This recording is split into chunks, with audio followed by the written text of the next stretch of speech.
38.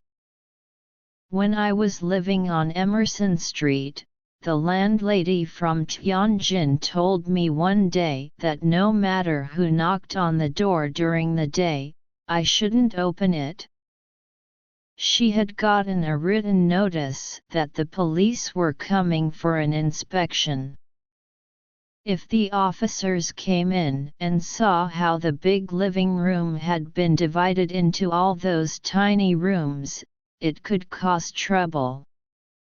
The police usually didn't bother with these things, but she was still afraid it might affect her ability to keep making money. Everyone else worked during the day or went out, so I was the only one staying inside sleeping.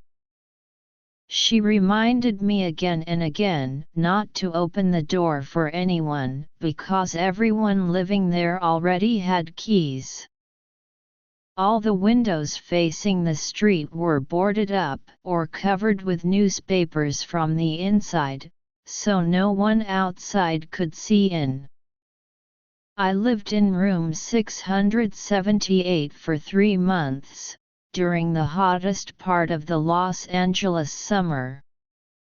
Opening the windows only made it hotter anyway, so I didn't care. This time the police were more persistent. They waited at the door until the landlord came back, and eventually they did get inside. In the end, they only told him to clear the weeds in the yard.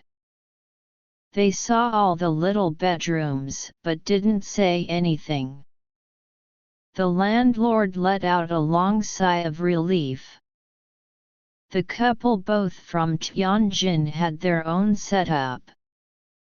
The husband drove a truck delivering seafood to restaurants. The wife had an old beat-up car parked on the street out front. She slept in the car so she could free up one more bed to rent out.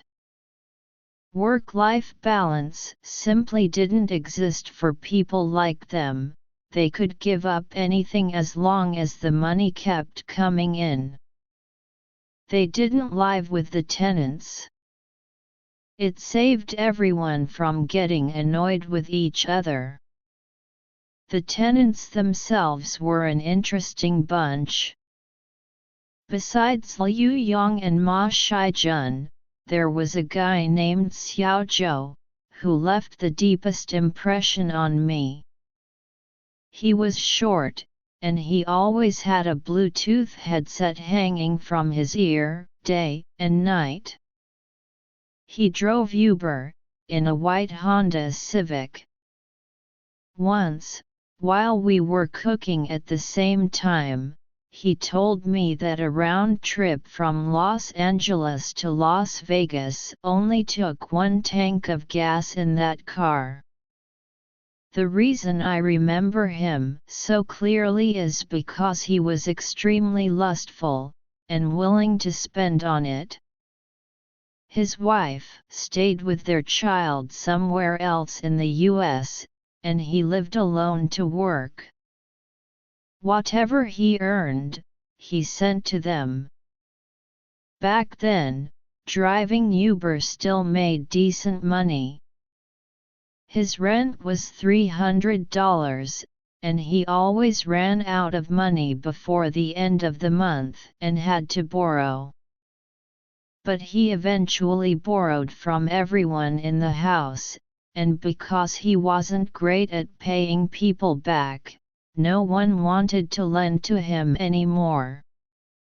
He had only 2 hobbies, women and gambling. Most single men in Los Angeles ended up picking up those habits. It was practically natural. He lived across from Liu Yang's tiny room, and when he went to find sex workers, he would drag Liu Yang along for courage. Liu Yang kept himself clean mainly because he was broke. But from them, I learned a lot of channels for finding sex workers. Then Xiao Niu told me even more. As for me, I could barely afford food. So the only fun I could afford was spending $10 to go with them to a strip club in the East Ame city. $10 for admission, including a free Coke. The lights inside were so dim it was basically dark. There was a round stage in the center with a single pole. I was shy, so I didn't dare go at night. I didn't want someone to see me, so I went during lunch hours. At that time of day, it was obviously dead, only 4 girls and 3 customers. The dancers looked bored and half-hearted. I pulled Liu Yang to sit with me in the last row. My eyesight was already bad, and with the place being that dark, it wasn't even as clear as the videos online. The girls would sway and strip slowly. After the 4 or 5 minute song finished, they'd walk up to each customer to keep dancing and ask for tips. The bold customers would even sneak a touch. $1 or $2 was enough for a tip back then. When one of the girls came up to me, I had no money, no courage, and too much embarrassment. I actually slid my butt into the next seat just to avoid her. A few years later, the second time I went, the place had changed.